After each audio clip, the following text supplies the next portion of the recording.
Oh, hi. Hi. What's your name? I'm Mitch. Oh, hi, Mitch.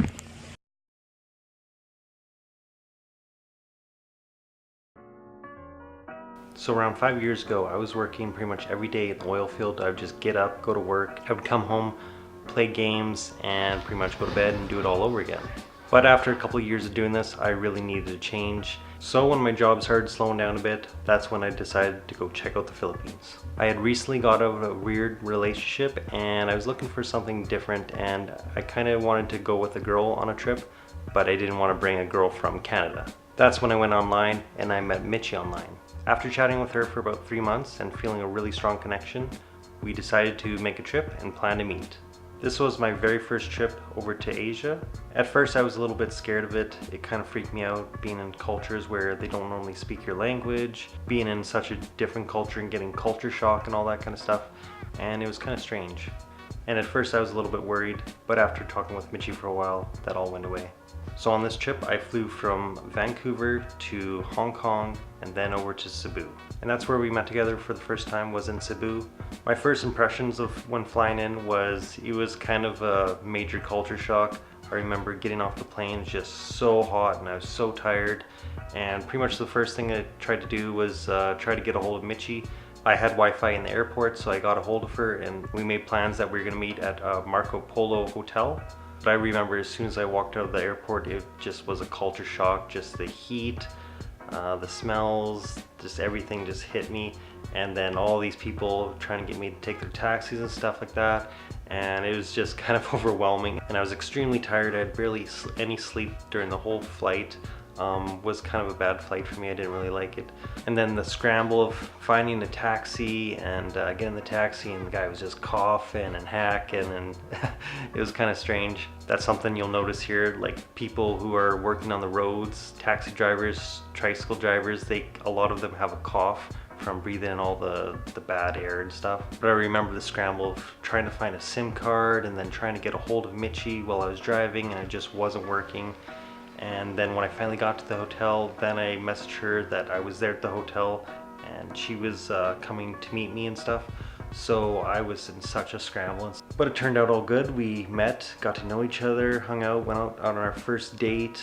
We then went out exploring the town, checking out a bunch of sites and stuff.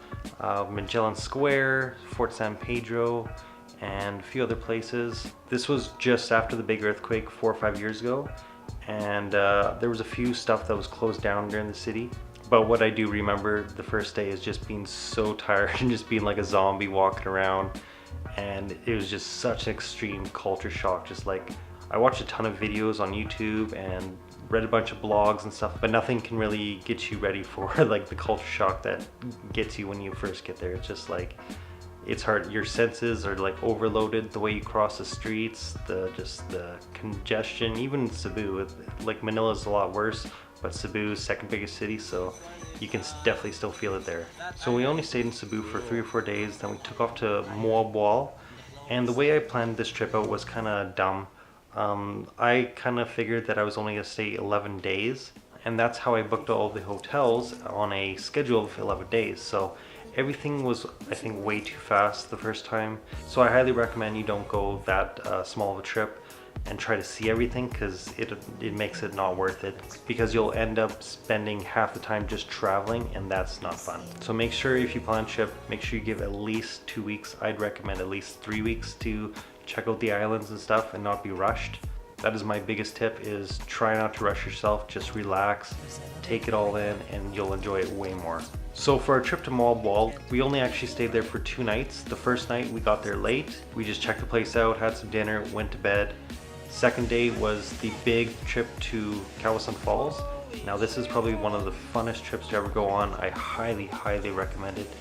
Everyone sees it and looks kind of commercialized, and there's tons of people on the tour, but even so, your guide will kind of make it so you're kind of in a different area from other people, and it will still be kind of more personal, but it's just so much fun. Like, I highly, highly recommend going on this tour.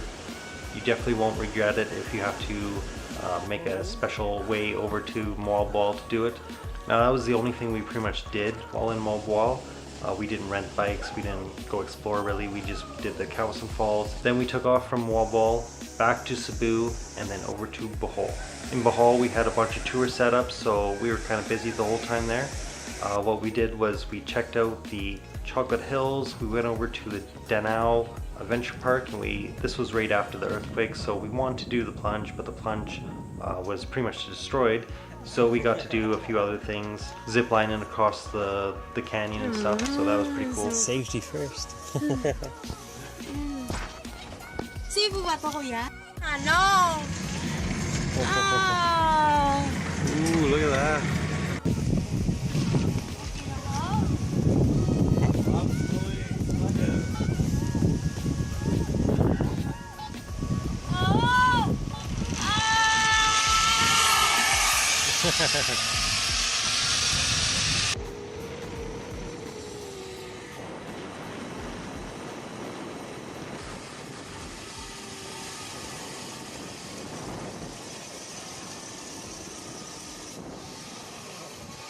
We went and saw the man-made forest. We checked out tarsiers for the first time, the smallest primates in the world. We did the Lubbock river tour where you go and you eat on the river, and then you go check out a native village and they kind of show you around the village, show you their way of life, and that was pretty cool.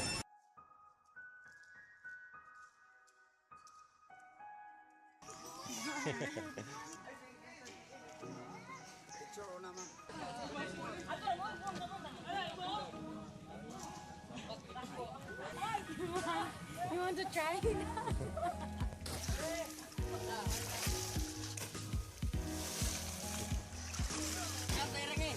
One of the coolest and the most pricey tour we went on was the Firefly tour. Highly recommended.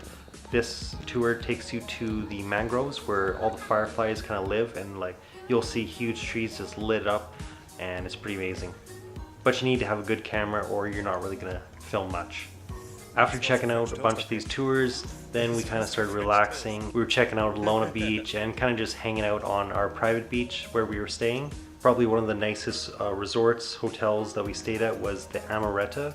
Now this is extremely pricey. I think I paid 200 or 250 Canadian for one night. Very expensive, but very, very beautiful place, and highly recommended if you want to spend a little extra. Yeah, but this is when I decided to extend my flight. I called up my boss and said I'm not coming back. Told them I was going to extend my stay another 13, 14 days. And yeah, they didn't have a problem with it, so I changed up my flights and I stayed a bit longer. Now this is when we didn't have any plans. We pretty much just went back to Cebu and was just hanging out in the city, not really doing much. We did a few tours. We went on a fishing tour to Papa, I forget the name, but it was a little fishing place. We also went on a tour up to Osmeña Peak. Really beautiful spot, highly recommended. We got to check out some huge cathedral. I forget the name, Mama Mary or something like that, but it was near the Osmeña Peak and it was massive. I don't really have video of it.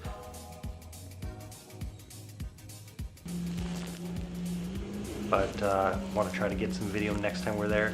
But yeah, we just pretty much chilled out in Cebu for a while, for a few days, just enjoying the city, getting to know each other a lot more. So in the last week, we decided to go back to Michi's Island, where she's from, and go to Bacolod City and meet her family. She really wanted me to meet her family, so we went over there and we met them for the first time.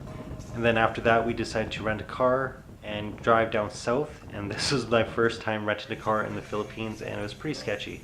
I'm not really a fan of driving cars. I kind of rather drive a motorbike.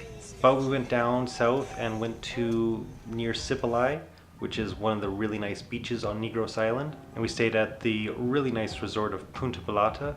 It was extremely peaceful and relaxing. Very few tourists there. I think there was maybe only one or two other families staying there at the time, so we pretty much had the whole resort to ourselves, and it was pretty epic. So these were the last few days we stayed. We just chilled here. And after that, we said our goodbyes and I went home. But I'd have to say there's something very different from the Philippines compared to other countries I've traveled to. My other travels I've done, after 8 or 9 days, I kind of want to just get out of there and go home.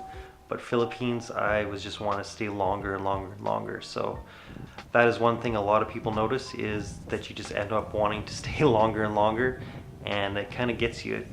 The amazing islands, the peacefulness, the views, the weather, it's just all like gets to you and it all grows on you, and you may end up wanting to stay there for a long time. So definitely something you got to watch out for. You may have too much fun and you want to stay. So thank you guys for watching my first trip to the Philippines. Hope you guys enjoyed. We got more of these to come. We're gonna have the second, third, and fourth season coming up here very soon. So stay tuned and peace out, guys.